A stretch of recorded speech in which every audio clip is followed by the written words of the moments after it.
आर्थिक साक्षरता हा नक्की काय प्रकार आहे? आपण पैशाचं नियोजन मात्र करत नाही. जोपर्यंत आपण पैशाचं नियोजन करणार नाही, व्यवस्थित त्याचं प्लॅनिंग नाही करणार, तोपर्यंत आपल्याकडे एक योग्य प्रकारे जितका महिन्याला पैसा कमवला जातो तितकाच पैसा दर महिन्याला खर्चला सुद्धा जातो. त्यामुळे आज अशी परिस्थिती आहे की मी रिटायरमेंटला आलेलो आहे आणि आज माझ्याकडे ठीकठाक पैसा नाही. आता मी काय करू शकतो? रॉबर्ट कियोस्की यांचं रिच डॅड पुअर डॅड पुस्तक आहे आणि त्याच्यामध्ये एक फॉर्म्युला दिलाय. खूप जबरदस्त फॉर्म्युला आहे. मी सर्वांना रिकमेंड करेन की हे पुस्तक नक्की सर्वांनी वाचलं पाहिजे. तुम्ही डिप्रिसिएटिंग लायबिलिटी जर आपण क्रिएट करत गेलो तर ठराविक काळानंतर आपण एक ब्रोक स्थितीत जाऊ किंवा आपण कुठं ना कुठं कर्जबाजारी होऊ. म्हणून नेहमी ऍसेट क्रिएट होतात का याच्याकडे फोकस असणं गरजेचं आहे. गोल्डचा जर विषय निघालायचा आहे तर गोल्ड हे फिजिकली घेऊनच आपण त्यामध्ये इन्व्हेस्टमेंट करू शकतो का? यामध्ये काय तरी इतर प्रकार आहेत? प्रत्येकाला 2 बिझनेस करणं शक्य नाही, पण ऍक्टिव्ह सोबत पॅसिव्ह इन्कम अर्निंग करणं पॉसिबल असू शकतं. आता हे कसं होईल? पर्सनल फायनान्स मध्ये 3 सर्वात महत्वाच्या गोष्टी आहेत. एक आहे म्हणजे हेल्थ इन्शुरन्स, दुसरा आहे टर्म इन्शुरन्स आणि तिसरा आहे ते म्हणजे म्युच्युअल फंड्स किंवा प्रॉपर इन्व्हेस्टमेंट्स. तो म्हणजे होम लोन हा पण एक सर्वात मोठा ट्रॅप आहे. जर आपल्याला पैसे वाढवायचे असतील म्हणजे पैशांमध्ये ग्रोथ व्हायची असेल तर कुठे ना कुठे महागाई दरपेक्षा जास्त आपला पैसा वाढला पाहिजे. महागाई दर हा 6% किंवा 7%च्या आसपास असतो तर आपला पैसा 8%, 9%, 10% कमीत कमी वाढला पाहिजे. जुगार हा पूर्णपणे अंदाजावरती चालतो. याच्यामध्ये हातात आपल्या काहीच नसतं. 1000 वेळा लॉस होतील तेव्हा कुठेतरी एकदा चुकून लागला तर लागेल नाही तर नाही लागेल अशा पद्धतीने जुगारमध्ये चालतं. आजकालचे सर तरुण आहेत हे स्टॉक मार्केटकडे विशेषतः आकर्षित झालेले दिसत आहे.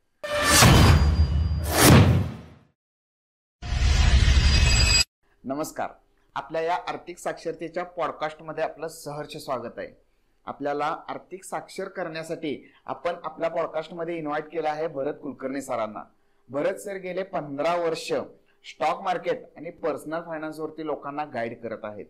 त्याचबरोबर ते फुल टाइम ट्रेडर तर आहेतच, त्याचबरोबर लोकांना आर्थिक साक्षर कसं व्हावं यासाठी ते पर्सनली गाईड करत असतात.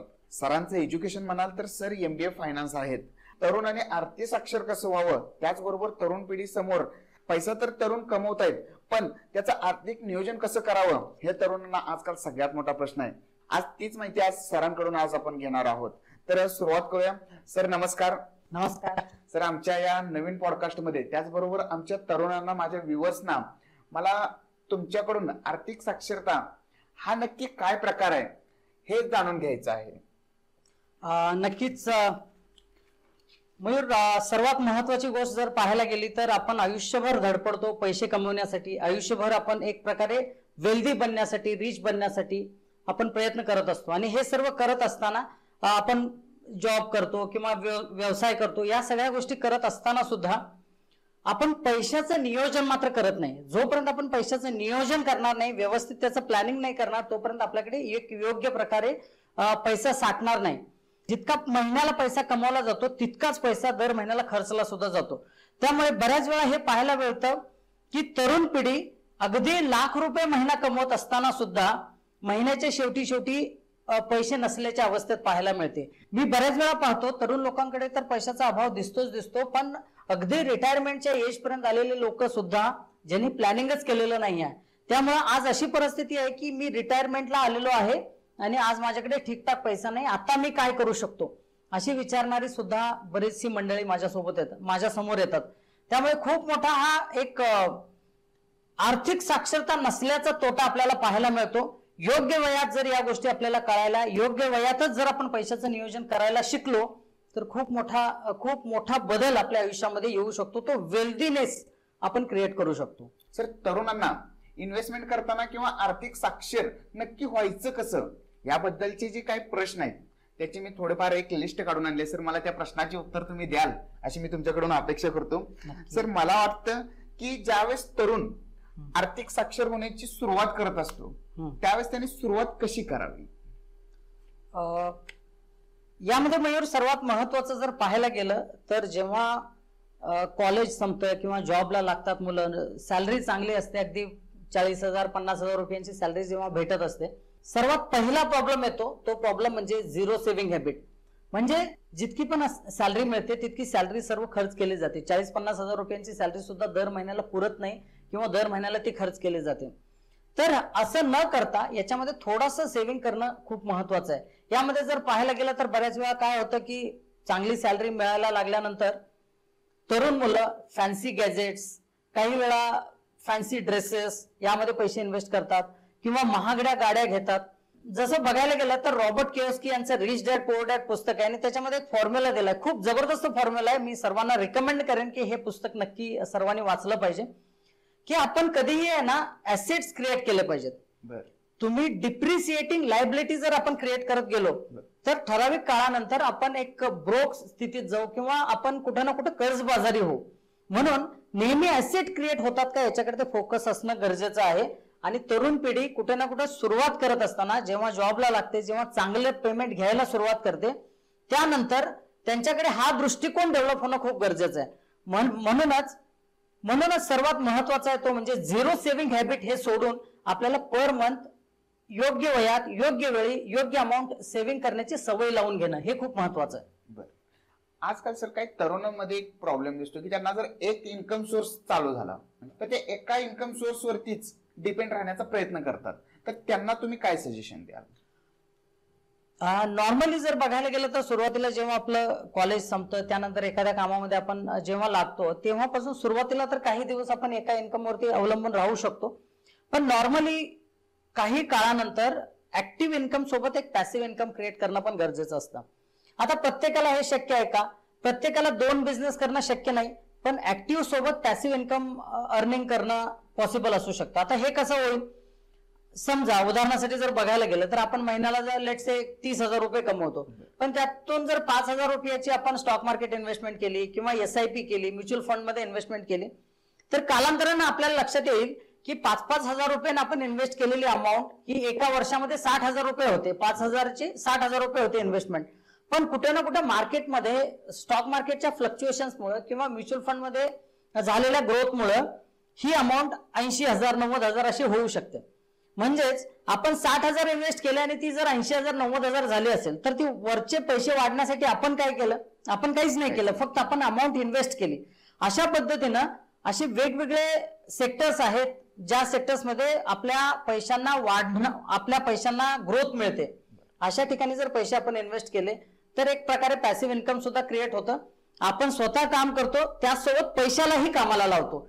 या दोन्ही गोष्टी जर एकत्रित झाल्या तर खूप जबरदस्त पद्धतीनं आपण एक वेल्थीनेस क्रिएट करू शकतो. सर, आजकाल तरुणांचं काय झालंय, जसं इन्कम सोर्स वाढलाय त्यांचं क्रेडिट स्कोरही चांगला होत चाललाय आणि विविध बँका आहेत, अनेक फायनान्स कंपन्या आहेत जे त्यांना लोन देतात, थोडक्यात क्रेडिट कार्ड वापरण्यासाठी देतात. आणि येत्या काळात ते क्रेडिट कार्डचं योग्य नॉलेज त्यांच्याकडे नसल्यामुळे त्यांच्याकडून त्याचा फार मोठा तोटा होतो. तर याबद्दल तुम्ही नक्की काय सांगाल? हे खरंच खूप महत्वाचं आहे. क्रेडिट कार्ड एक प्रकारे सर्वात मोठा ट्रॅप आहे. जर याला अगदी योग्य पद्धतीने वापरता आलं तरच आपण क्रेडिट कार्डच्या या ट्रॅपमध्ये सापडत नाही. अदरवाईज या ट्रॅपमध्ये भारतामध्ये माझ्या मते 60-65% लोक तरी याच ट्रॅपमध्ये सापडतात. यामध्ये नॉर्मली होतं काय, अति खर्च करण्याची सवय लागते. सगळ्यात पहिले तर 2 लाख 3 लाख रुपये लिमिट असणारं क्रेडिट कार्ड मिळतं. त्यामुळे आपली ऐपत जेवढी आहे त्यापेक्षा जास्त लोक खर्च करायला जातात. आणि मग एक वेळ अशी येते जेव्हा आपल्याला ते पेमेंट कंप्लीट करता येत नाही, तेव्हा आपण मिनिमम अमाऊंट पे करतो, तर राहिलेल्या अमाऊंट वरती 36% ऑलमोस्ट त्यावरती इंटरेस्ट लागतं. तर हे खूप भयानक आहे.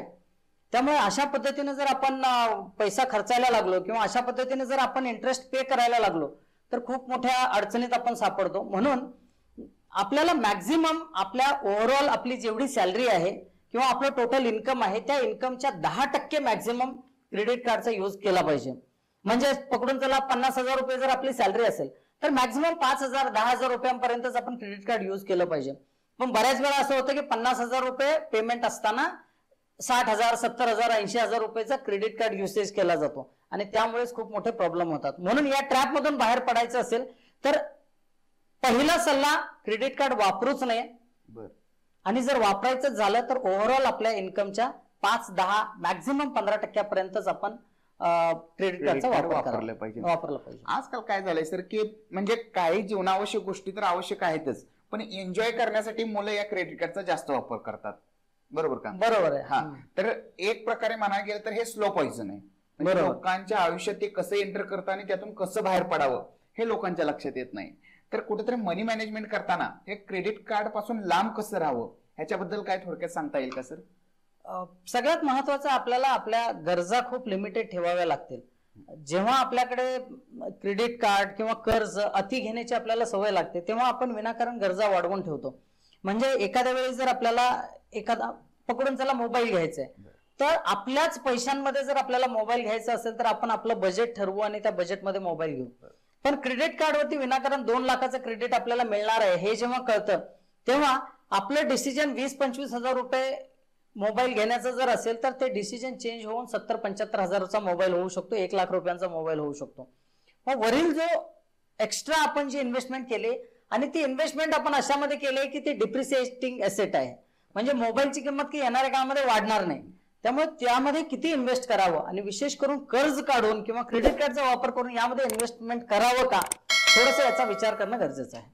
बऱ्याच वेळा काय होतं सर, आयुष्यभर, आता हे झाले तरुण मुलांसाठी, आयुष्यभर लोक कमवतात आणि कमवल्यानंतर त्यांचा गुंतवणुकीचा त्यांना अभाव येतो की त्यांनी तरुण वयात गुंतवणूक केलेली नसते. योग्य गुंतवणुकीमुळं त्यांना जे तोटे म्हातारपणात उपभोगायला लागतात ते नक्की काय असतात? आता सर्वात महत्वाचं जर पाहायला गेलं तर ऍक्च्युली एक नंतर पाहू असा एक ऍटिट्यूड असतो. म्हणजे जेव्हा 22, 23, 24, 25च्या आसपास जेव्हा जॉबमध्ये लागतात मुलं तेव्हा त्याच दरम्यान ते इन्व्हेस्टमेंट्स बद्दल विचार नाही करत. आता तर सुरुवात झाली आपल्या करिअरची, थोड्या काळानंतर बघूया असं वाटायला लागतं. पण नॉर्मली जर बघायला गेलं तर कंपाऊंडिंग इफेक्ट किंवा टाइम इफेक्ट जो आहे, मॅक्झिमम टाइम आपण इन्व्हेस्टेड राहणं याचा जो इम्पॅक्ट आहे तो खूप जबरदस्त असतो. उदाहरणासाठी जर पाहायला गेलं तर अगदी 4,000 रुपये महिन्याला इन्व्हेस्टमेंट करून आपण जर 30 वर्ष इन्व्हेस्टमेंट केली तर ती अमाऊंट कुठे ना कुठे 1 कोटी रुपये होऊ शकते. म्युच्युअल फंड मध्ये, SIP मध्ये जेव्हा आपण 4,000ची SIP 30 वर्षासाठी केली तर आपण 1 कोटी रुपयेपर्यंत जाऊ शकतो. पण तेच जर आपल्याकडे वेळ कमी झाला, म्हणजे अगदी 20-22 मध्ये आपण इन्व्हेस्टमेंट केलं तर 50-52 पर्यंत हा आकडा आपण अचीव्ह करू शकतो. पण बऱ्याच वेळा काय होतं की लोकांना अवेअरनेस येतो किंवा लोकांची इच्छा होते की इन्व्हेस्टमेंटची 35 नंतर, मग तिथून पुढे 10-15 वर्षांचाच पिरियड राहतो. अगदी त्या काळामध्ये 35 नंतर 10,000 रुपये 12,000 रुपये प्रत्येक महिन्याला जरी इन्व्हेस्टमेंट केली आणि तिथून 20 वर्षासाठी इन्व्हेस्टमेंट केली तरीही आपण 50 लाखांपर्यंतच पोहोचतो. म्हणजेच 4,000 रुपये इन्व्हेस्टमेंट करून 30 वर्ष इन्व्हेस्ट केल्यानंतर आपण 1 कोटीपर्यंत पोहोचू शकतो. पण 10-12 हजार रुपये इन्व्हेस्ट करून 20 वर्षासाठी केल्यानंतर आपण 50-55 लाखापर्यंत पोहोचतो. याचा हा डिफरन्स पहा. जितका वेळ आपण देणार मार्केटला, जितका वेळ आपण देणार इन्व्हेस्टमेंट्स, जितका वेळ जास्त देणार आपण तितका जास्त आपल्याला पैसा वाढून मिळतो. म्हणून हा कंपाऊंडिंग इफेक्ट समजणं गरजेचं आहे. अर्ली द बेटर असं म्हणतात, म्हणजे खूप लवकर इन्व्हेस्टमेंट सुरुवात करणं गरजेचं आहे, हे खूप महत्वाचं आहे. आणि ज्यांनी केलेली नाही त्यांनी तर इमिडिएट सुरुवात केलीच पाहिजे. जेव्हा आपण करतो तेव्हा ती राईट वेळ असं समजून आता का होईना आपल्याला इन्व्हेस्टमेंट स्टार्ट करणं गरजेचं आहे.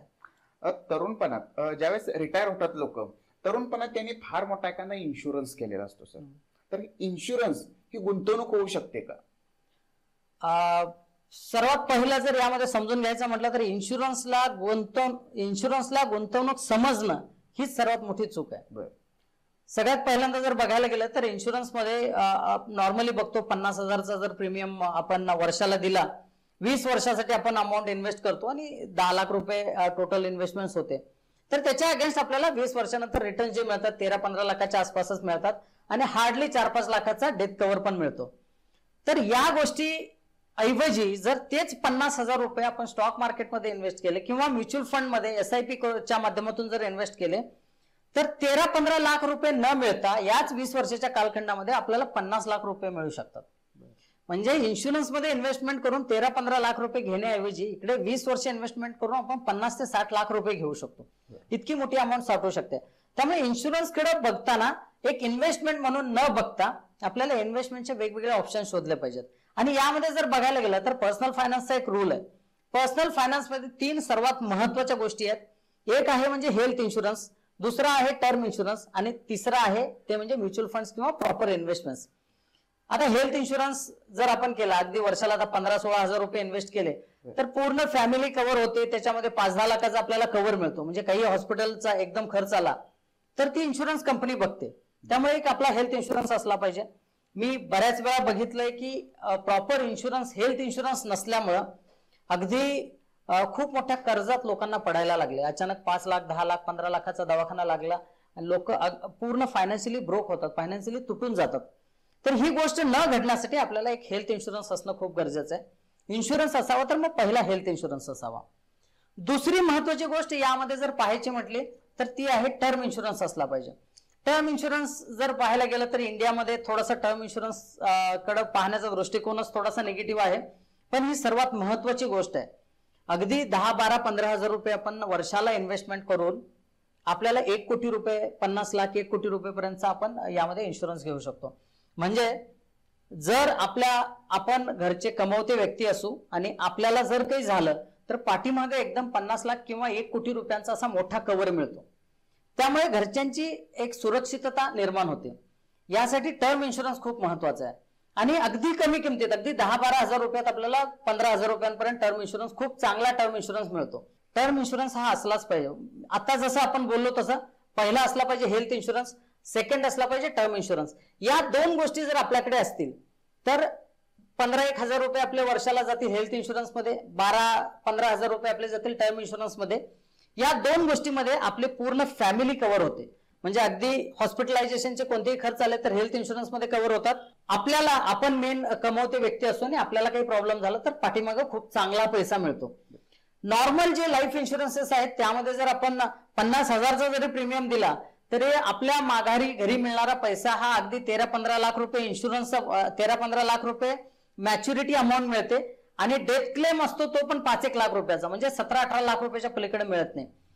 म्हणून हेल्थ इन्शुरन्स, टर्म इन्शुरन्स या दोन गोष्टी केल्यानंतर तिसरी महत्वाची गोष्ट आहे ती म्हणजे SIP किंवा म्युच्युअल फंड मध्ये प्रॉपर इन्व्हेस्टमेंट. याच्यामध्ये अगदी 5,000 रुपये प्रति महिना किंवा 10,000 रुपये प्रति महिना जरी आपण इन्व्हेस्टमेंट केली आणि ती 20 वर्षासाठी इन्व्हेस्टमेंट केली तर कुठे ना कुठे इकडेही आपल्याला 50, 60, 55 लाख रुपयाच्या आसपासची अमाऊंट मिळू शकते. कदाचित मार्केट चांगलं परफॉर्म केलं तर यापेक्षाही खूप मोठी अमाऊंट मिळू शकते. म्हणजे आपला रिटायरमेंट प्लॅन सुद्धा यामध्ये होऊन जातो. आपल्याकडे याचेही पैसे मिळाले, आपल्याला रिटायरमेंटसाठी एक चांगला 60-70 लाखाचा फंड सुद्धा आपल्याला क्रिएट होतो. त्यासोबतच इकडे हेल्थ इन्शुरन्स कव्हर आहे, टर्म इन्शुरन्स कव्हर आहे. तर या 3 गोष्टींचा जर आपण प्रॉपर कव्हर केला तर आपल्याला इतर कोणत्या गोष्टींची गरजच लागत नाही. महागाई दर जर पाहायला गेला तर महागाई दर 6% जास्त असतो आणि इन्शुरन्स मध्ये मिळणारा पैसा हा त्यापेक्षा कमी मिळतो. म्हणजेच आपण तिथे प्रॉफिट न कमवता बऱ्याच वेळा लॉसच होतो आपला. म्हणून रेग्युलर इन्शुरन्स मध्ये जाण्याऐवजी हेल्थ इन्शुरन्स, टर्म इन्शुरन्स आणि SIP अशा कॉम्बो मध्ये आपण गेलं पाहिजे. सर, ह्या एकंदरीत गुंतवणुकीची तुम्ही SIP सांगितली, म्युच्युअल फंड सांगितली, बऱ्याच वेळा काय प्रॉब्लेम येतो सर, नवीन लोक आहेत ज्यांना आर्थिक साक्षरतेबद्दल एवढ्या काही गोष्टी माहितीच नाहीत की मी जर इन्व्हेस्टमेंट केली, आता त्यांना एक माहिती असते की मी जर फिजिकली इन्व्हेस्टमेंट केली तर त्याचे रिटर्न माझ्या डोळ्यासमोर आहेत. मी समजा एखादी लँड घेतली तर त्याचे काय म्हणतात, त्याचे रिटर्न मला डोळ्यासमोर दिसतात. पण हे जे म्युच्युअल फंड आहे, हा SIP आहे. आता समजा सर तुम्ही जसं SIP किंवा म्युच्युअल फंड साठी गाईड करता किंवा तुम्ही इन्व्हेस्टमेंट करू नाही देता, त्यासाठी ती सगळी प्रोसेस करता तुम्ही, तर आम्हाला म्हणजे ज्यांना माहित नाही त्या गोष्टीसाठी त्यांना एक भीती असते की आम्ही जर इन्व्हेस्टमेंट केली आणि तो आम्हाला काही काळानंतर काढायचे, तर आमचा समजा एक 10 वर्षाचा किंवा 15 वर्षाचा जो प्लॅन असेल, पण त्या प्लॅनच्या एंड नंतर न काढता मध्ये जर तो आम्हाला काढायचा असेल तर तसं आम्ही काढू शकतो का? नक्कीच. म्युच्युअल फंड किंवा SIP मध्ये जे आपण वेगवेगळ्या पद्धतीने जे इन्व्हेस्टमेंट करतो, या इन्व्हेस्टमेंटसाठी विशेष कोणता लॉक नाही आहे. आपण कधीही हा पैसा काढू शकतो. यामध्ये आपण स्वतःहून कंट्रोल ठेवून आपल्याला मॅक्झिमम पिरियड साठी जायचं असतं. त्यामुळे याचे आता अगदी तुम्ही 5 वर्षानंतर पैसे काढायचे तर काढू शकता. गोल बेस किंवा गोल डिसाइड करून SIP मध्ये इन्व्हेस्टमेंट करणं एक प्रकार आपण निवडू शकतो. ज्यामध्ये मला 5 वर्षांना समजा गाडी घ्यायची आहे तर त्याच्यासाठी मी SIP करू शकतो. आज मी 5,000 रुपये, 10,000 रुपयाची SIP चालू केली. 5 वर्षानंतर एक अमाऊंट होईल, त्या अमाऊंटची मी गाडी घेईन. 5 वर्षानंतर आपण अमाऊंट काढून घेतो. असंही करू शकतो. मला घर घ्यायचं इथून 10-12 वर्षानंतर, तर त्याच्यासाठी मी आजपासून SIP करतो. आणि यामध्ये जर सर्वात महत्वाचा एक पॉइंट कव्हर झाला पाहिजे असं तो मला वाटतो, तो म्हणजे होम लोन हा पण एक सर्वात मोठा ट्रॅप आहे.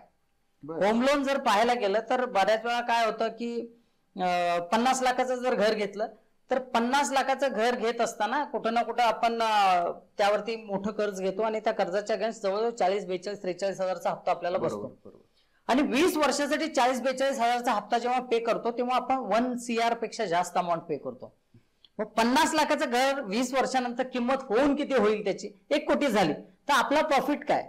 आपण 1 CRच पे केलेले आहेत आणि आपल्याकडे घर सुद्धा 1 CRचंच आहे, तर आपलं प्रॉफिटच होत नाही.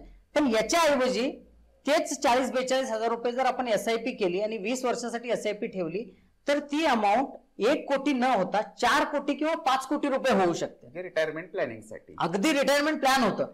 म्हणजे मग त्या काळी तुम्हाला 1 कोटीचं घर जरी घ्यायला लागलं तरी हरकत नाही. तुमच्याकडे 1 कोटी घराला दिल्यानंतर सुद्धा 3-4 कोटी रुपये शिल्लक राहतात. पण तुम्ही फक्त होम लोन साठी पैसे दिले तर कुठे ना कुठे आपल्याकडे रिटायरमेंट प्लॅन तयार होत नाही किंवा आपल्याकडे लिक्विड असेट तयार होत नाही. मी अशा काही जणांना ओळखतो ज्यांच्याकडे 60, 70, 75 लाखाचं घर आहे राहण्यासाठी, पण आज रिटायरमेंट एज मध्ये आल्यानंतर त्यांच्याकडे प्रॉपर इन्कम सोर्स नाही आहे. त्यांची लाईफस्टाईल सुद्धा मेंटेन होत नाही आहे सध्या. आणि त्यासाठी एक रिसेंट एक्झाम्पल सांगतो. एक माझ्याकडे कस्टमर आले होते, तर 75 लाखाचं त्यांचं स्वतःचं घर आहे आणि आता सध्या ते दोघंही 60च्या आसपास वय आहे. मुलगी होती, मुलीचं लग्न झालेलं आहे, मुलगा नाही आहे. तर आता इन्कम सोर्स प्रॉपर नसल्यामुळं त्यांना कुठे ना कुठे सध्या ते विचार करतायत की एका कॉलेजच्या शेजारी एक छोटासा काय म्हणतो स्टॉल हे करून तिथे डोसा उत्तप्पा असं काहीतरी सेल करून आपण आपलं घर चालवावं अशा पद्धतीचा विचार करतायत. पण हेच जर बघितलं तर ते 75 लाखाचं घर पूर्ण बनवण्यासाठी त्यांनी इतकी मोठी अमाऊंट इन्व्हेस्ट केलेली आहे. 40,000 रुपयाचे हप्ते सुद्धा त्यांनी पे केलेले आहेत, EMI सुद्धा पे केले आहेत. त्यावेळेस जर त्यांनी प्रॉपर प्लॅनिंग केलं असतं तर कदाचित त्यांच्याकडे रिटायरमेंट कॉर्पस खूप चांगला असता.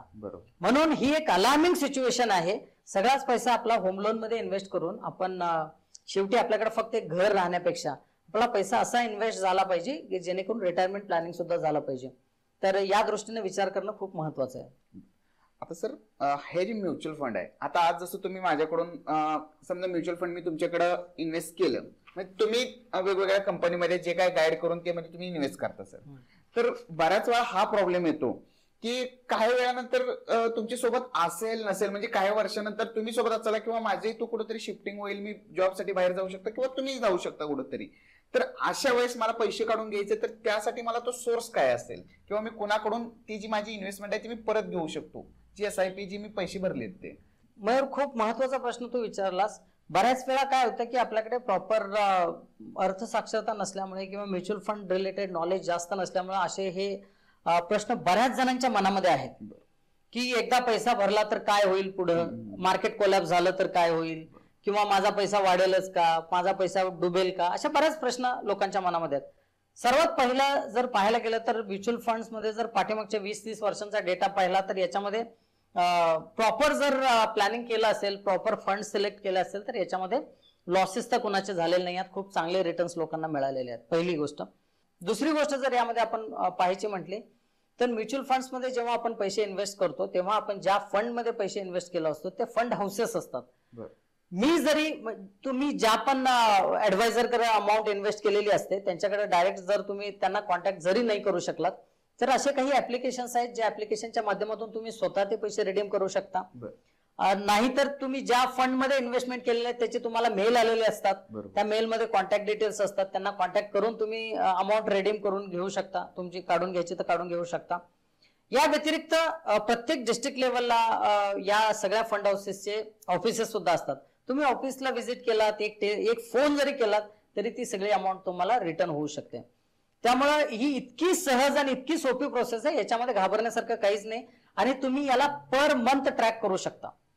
प्रत्येक महिन्याला तुम्हाला हे असेट तुमच्या समोर दिसू शकते. प्रत्येक महिन्याला ऍप्लिकेशन मध्ये तुम्हाला हे डिटेल्स सुद्धा दिसतात आणि तुम्ही चेक करू शकता तुमचा पैसा कशा पद्धतीने ग्रो होत आहे, काय होत आहे, तुमचे इन्व्हेस्टमेंट कुठे होत आहेत, या सगळ्या गोष्टी चेक पण करू शकता. इझी रिडीम करू शकता, म्हणजे काढून घ्यायचं तर सहज काढून घेऊ शकता, पुन्हा वाढवायचं तर पुन्हा एक्स्ट्रा इन्व्हेस्टमेंट करू शकता. या सगळ्या फॅसिलिटीज अवेलेबल आहेत. म्हणजे मोस्ट फ्लेक्झिबल इन्व्हेस्टमेंट ऑप्शन म्हणजे SIP किंवा म्युच्युअल फंड आहे सध्या. आता सर तुम्ही जसं म्हटलं की एक 10 वर्षाचा जर आपण पर्पज प्लॅन ठेवला तर असं म्हणतात की जर तुम्ही 5 लाख रुपये जर म्हणजे तुमची 10 वर्षात जर 5 लाख रुपयाची इन्व्हेस्टमेंट झाली तर किती तर पटीने म्हणजे समजा 20 लाख 25 लाखच्या आसपास तुम्हाला रिटर्न मिळतात. या ज्या SIP फंड आहेत किंवा हे जे मोठे कंपनी आहेत तर ह्या इन्व्हेस्टमेंट कुठं करतात, हा आमचा सगळ्यात मोठा प्रश्न असतो की आमच्या लक्षात येत नाही सर की ते आमचे पैसे घेतात आणि आम्हाला एवढे मोठे रिटर्न येतात, म्हणजे डबल टिबल करून आम्हाला पैसे देतात. तर ह्यात त्या कंपन्यांचा काय फायदा, असा एक आमच्या सर्वसामान्य लोकांचा प्रश्न असतो. सर ते पैसे कुठून डबल होतात ह्याच्याबद्दलचं आम्हाला थोडक्यात सांगा सर.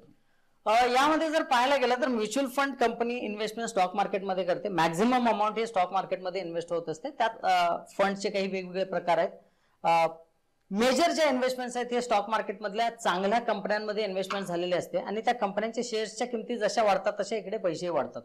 त्यामुळे ज्यांना स्टॉक मार्केटचं डायरेक्ट नॉलेज नाही आहे त्यांनी म्युच्युअल फंड मध्ये इन्व्हेस्टमेंट केलं म्हणजे दुसऱ्या अर्थानं जर पाहायला गेलं तर आपण आता उदाहरणासाठी समजा एक XYZ म्युच्युअल फंड आहे. XYZ म्युच्युअल फंड मध्ये जर आपण 10,000 रुपये भरले तर ते 10,000 रुपये आपण त्या फंड मॅनेजरला दिल्यासारखे आहेत आणि त्याला आपण आदेश दिलेला आहे की बाबा हे पैसे व्यवस्थित इन्व्हेस्ट कर, ज्या कंपन्या वाढणार आहेत त्या कंपन्यांमध्ये इन्व्हेस्ट कर आणि आमचे पैसे वाढवून दे.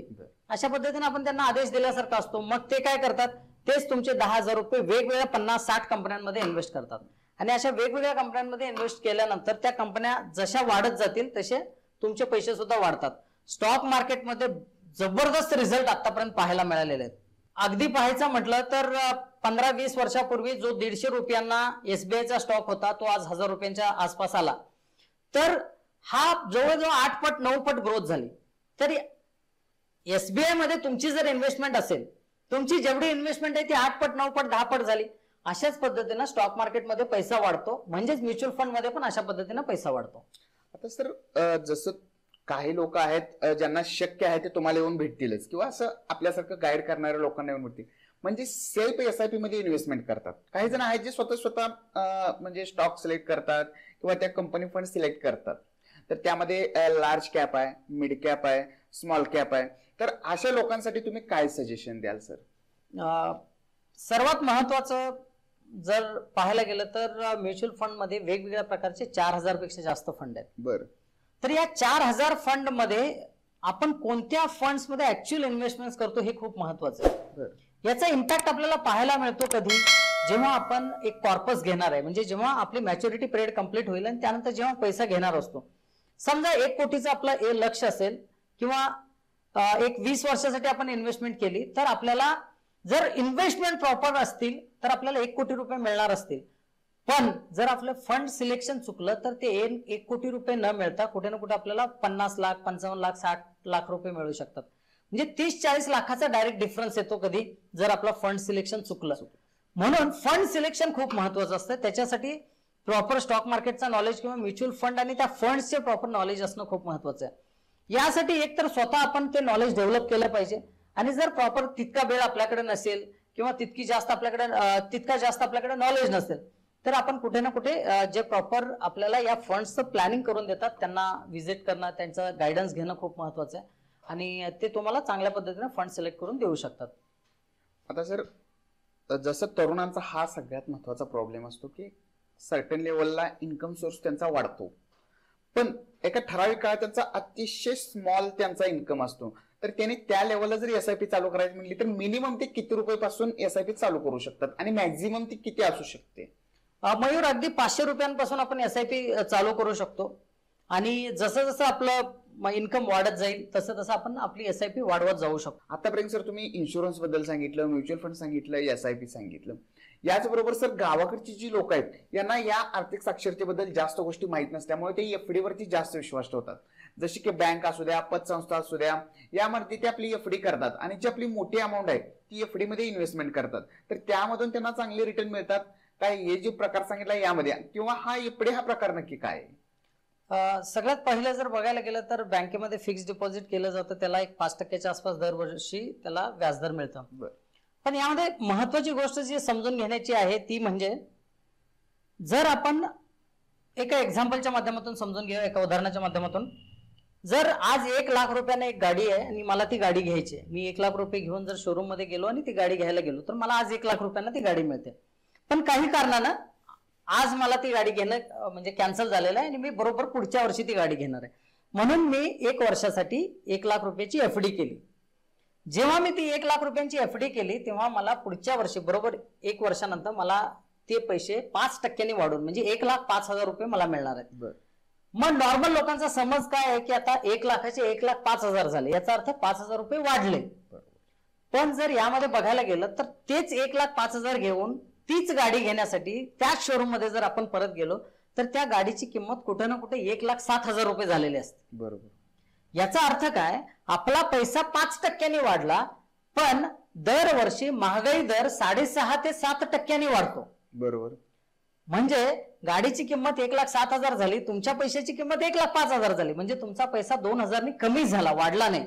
म्हणून जर आपल्याला पैसे वाढवायचे असतील, म्हणजे पैशांमध्ये ग्रोथ व्हायची असेल, तर कुठे ना कुठे महागाई दरपेक्षा जास्त आपला पैसा वाढला पाहिजे. महागाई दर हा 6% किंवा 7%च्या आसपास असतो, तर आपला पैसा 8%, 9%, 10% कमीत कमी वाढला पाहिजे, तरच आपला पैसा वाढतो, अन्यथा पैसा कमी होत जातो. ठराविक काळानंतर आपल्याकडे 25, म्हणजे सोन्याचं उदाहरण पण तुम्ही घेऊ शकता. आज सोन्याचा दर कुठल्या कुठे आला, 60,000 वरती असणारं सोनं आज 1 लाखाच्या घरामध्ये आलं. मग 60,000ला तुम्ही तोळा घेऊ शकत होता, तेच 60,000 रुपये बँकेत ठेवले, 2 वर्षांना तुम्ही जरी काढले ते, तरी पण तुमच्याकडे मॅक्झिमम तुमचे किती रुपये असतील, तुमच्याकडे 66,000 70,000 रुपयाच्या आसपास असतील.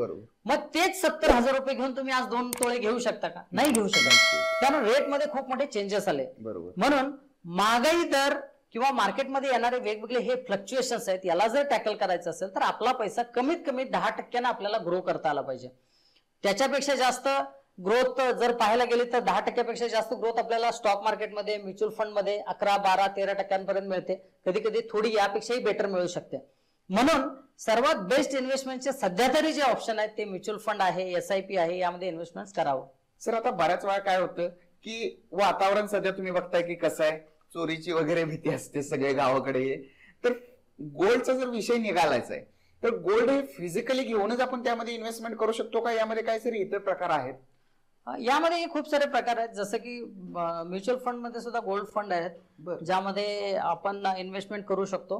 गोल्ड बॉन्ड सुद्धा आहेत, त्यामध्ये आपण इन्व्हेस्टमेंट करू शकतो. फिजिकल गोल्ड घेणं हा काही खूप चांगला ऑप्शन नाही अलीकडे. मी बऱ्याच वेळा बऱ्याच लोकांना बघतो, ते गोल्ड खरेदी करतात आणि शेवटी बँकेत ठेवतात, तर मग त्याचा काही उपयोग पण होत नाही. आणि बऱ्याच वेळा काय होतं की लोक गोल्ड बाय करत असताना ज्वेलरी बाय करतात, आणि जेव्हा ज्वेलरी बाय करतात त्यावेळी खूप सारे मेकिंग चार्जेस दिले असतात, तो पण इनडायरेक्टली लॉस असतो राहिला. आणि जरी ज्वेलरी बाय केलं तरी घरी रिस्क आहे म्हणून ती शेवटी बँकेत ठेवली जाते. यापेक्षा बेटर ऑप्शन आहे की गोल्ड फंड मध्ये इन्व्हेस्टमेंट करावं. गोल्ड जसं जसं ग्रो होत जाईल तसं तसं आपला पैसा सुद्धा ग्रोथ, पैशामध्ये सुद्धा ग्रोथ येते. आणि मग फायनली जेव्हा तुम्हाला गोल्ड बाय करायचं तेव्हा गोल्ड पण बाय करू शकता. अदरवाईज तो पैसा तुम्हाला एक इन्व्हेस्टमेंटच पाहिजे तर गोल्ड फंड पण एक चांगला ऑप्शन तुम्हाला म्युच्युअल फंड देतो. सर, तुम्ही आता जसं गोल्ड फंड बद्दल सांगितलं, फिजिकली असेल तर लोकांना त्यामध्ये भीती वाटत नाही, पण जर गोल्ड फंड जर इन्व्हेस्ट केले, जसं आता बघतो की ग्लोबल सिच्युएशन जर खराब असेल तर त्यावेळेस होतं काय की स्टॉक मार्केट अपडाऊन होऊ शकतं किंवा म्युच्युअल फंड अपडाऊन होऊ शकतो. तर असं गोल्ड फंड मध्ये यामध्ये काय फ्लक्च्युएशन येऊ शकतं का? ऍक्च्युली जर पाहायला गेलं तर गोल्ड फंड मध्ये केलेले इन्व्हेस्टमेंट्स हे गोल्ड रिलेटेड इन्व्हेस्टमेंट्स असतात. त्याचा स्टॉक मार्केटशी काही फार घेणं देणं नसतं. खूप छोटासा पार्ट स्टॉक मार्केटमध्ये असतो, यातला मॅक्झिमम पार्ट हा गोल्डमध्ये इन्व्हेस्ट केला असतो. त्यामुळे गोल्डची प्राइस जशी जशी वर जाईल तशी तशी यामध्ये तुम्हाला ग्रोथच दिसणार, यामध्ये घाबरायचं काही कारण नाही. पण बऱ्याच वेळा काय होतं की स्टॉक मार्केट पडलं तर म्युच्युअल फंड मध्ये माझे लॉसेसच होतील का, पडल्यानंतर मार्केटचं काय होईल वगैरे विचार केला जातात.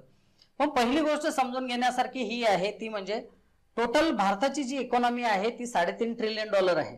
बरोबर. आणि स्टॉक मार्केटमध्ये ऑलरेडी 4 ट्रिलियन पेक्षा जास्त पैसा आहे, $4 ट्रिलियन पेक्षा जास्त पैसा आहे. म्हणजेच भारताच्या टोटल GDP पेक्षा जास्त पैसा आपल्या स्टॉक मार्केटमध्ये आहे. 400 लाख कोटी रुपये स्टॉक मार्केटमध्ये आहेत.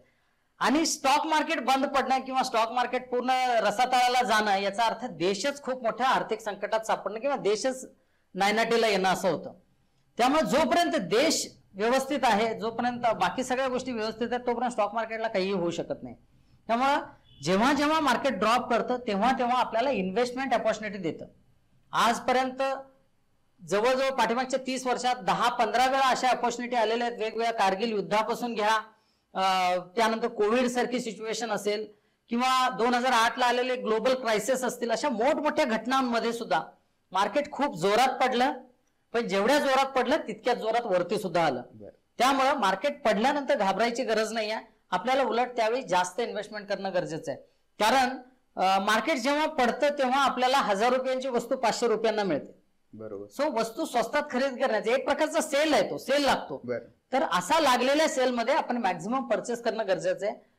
तर थोडंसं मार्केट रिलेटेड नॉलेज आपण डेव्हलप केलो, थोडंसं काय म्हणतात एक राईट व्ह्यू पॉईंट जर क्रिएट केला तर स्टॉक मार्केटकडे खूप पॉझिटिव्हली बघू शकतो आणि खूप जबरदस्त पैसा स्टॉक मार्केटमध्ये आपण ग्रोथ करू शकतो.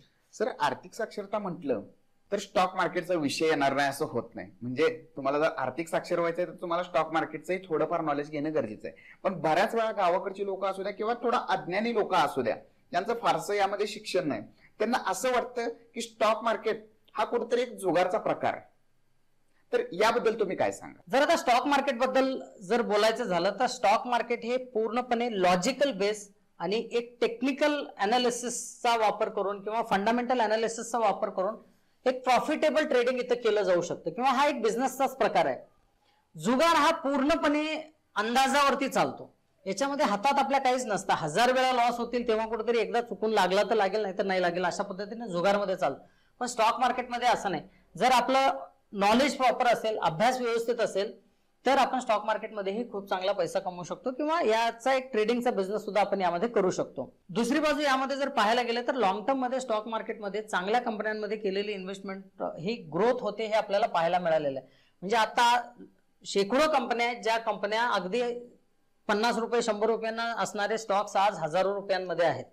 तर प्रॉपर इन्व्हेस्टमेंट केलं असतं तर याच्यामध्ये चांगली ग्रोथ सुद्धा पाहायला मिळते. त्यामुळे स्टॉक मार्केटचं प्रॉपर नॉलेज डेव्हलप करून जर आपण स्टॉक मार्केटकडे एक व्यवसाय म्हणून पाहिलं तर खूप चांगलं रिटर्न्स आपल्याला यामध्ये मिळू शकतात. अदरवाईज बिना नॉलेजचं जर स्टॉक मार्केटमध्ये आलो, अज्ञानी पद्धतीने जर स्टॉक मार्केटमध्ये ट्रेडिंग केलं तर तो एक जुगाराचा प्रकारच होऊ शकतो. आजकालचे सर तरुण आहेत हे स्टॉक मार्केटकडे विशेषतः आकर्षित झालेले दिसते की ते नक्की ट्रेडिंग म्हणजे जसं की निफ्टी बँक निफ्टी असू द्या, ह्यामध्ये डेली ट्रेडिंग करतात आणि जे काही 1000-500 रुपये आहेत ते त्यांनी कमवल्याचं दाखवून देतात, पण त्यांचा त्या मागचा लॉस कधीही दाखवून देत नाही. म्हणजे यामध्ये फार मोठा त्यांचा लॉसही होऊ शकतो आणि यातून फार मोठा त्यांना प्रॉफिटही होऊ शकतो. तर जे स्टॉक मार्केट ट्रेडिंग मध्ये करिअर करण्यासाठी इच्छुक आहेत त्यांच्यासाठी तुम्ही काय सांगा? मेजरली ज्यांना स्टॉक मार्केटमध्ये करिअर करायचंय त्यांनी विशेष करून सुरुवातीला तरी ऑप्शन्स या ट्रेडिंग प्रकाराला हात लावू नये.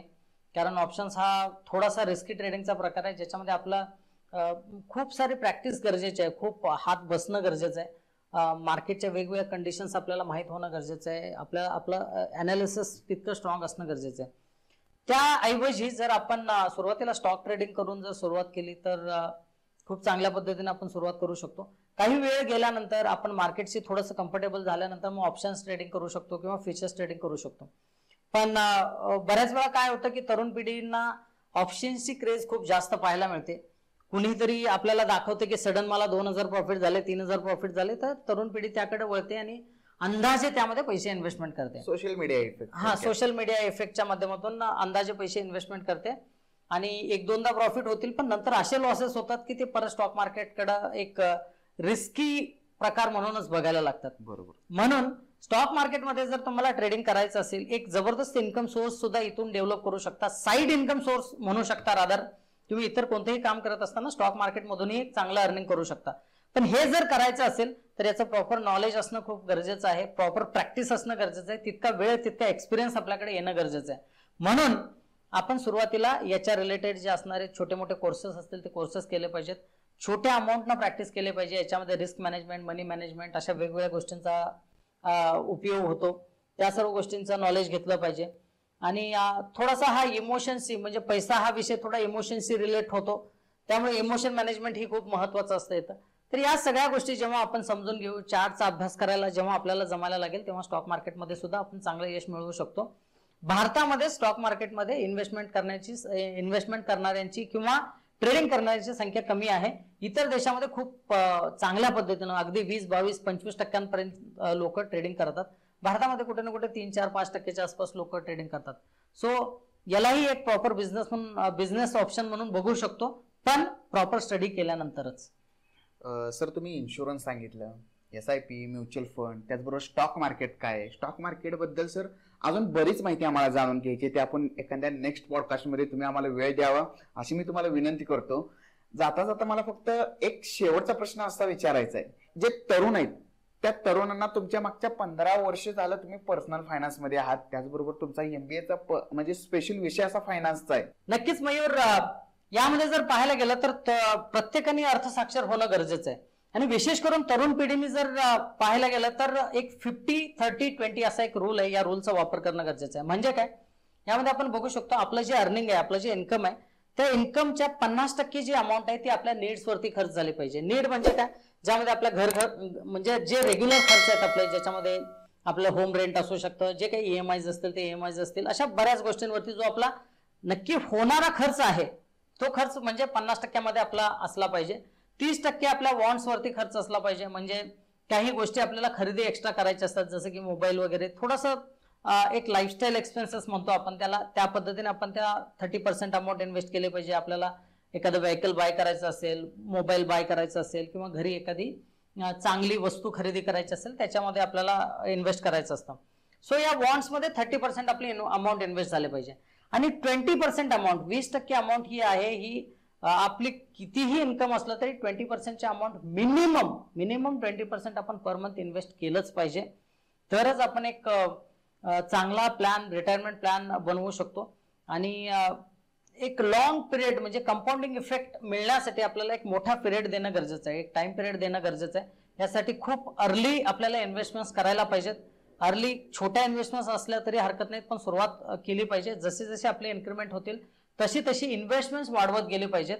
आणि जेवढ्या लवकर शक्य तेवढ्या लवकर आपल्याला रिटायरमेंट बद्दल विचार करता आला पाहिजे. अगदी 40-45 या वयामध्ये जरी आपल्याला रिटायर्ड होता आलं तर ती खूप चांगली गोष्ट आहे. म्हणून होईल तेवढ्या लवकर आपण रिटायर्ड झालं पाहिजे. यासाठी योग्य इन्व्हेस्टमेंट्स योग्य वयामध्ये करणं गरजेचं आहे. धन्यवाद सर. वेळात वेळ काढून आपल्या व्ह्युअर्ससाठी तुम्ही जी आर्थिक साक्षरतेबद्दलची माहिती सांगितली ती खरंच या लोकांसाठी खूप महत्वपूर्ण होती. आणि मलाही वाटतं की तुम्हाला जर हा पॉडकास्ट किंवा हा आमचा संवाद आर्थिक साक्षरते संदर्भातला जर तुम्हाला आवडला असेल तर आर्थिक साक्षर होणाऱ्या त्या प्रत्येक व्यक्तीला हा शेअर करा. आपल्या या व्हिडिओला लाईक आणि चॅनलला सबस्क्राईब करायला विसरू नका. भेटू नवीन एका माहितीसह, एका नवीन व्हिडिओसह आपल्या या चॅनलवरती लवकरच.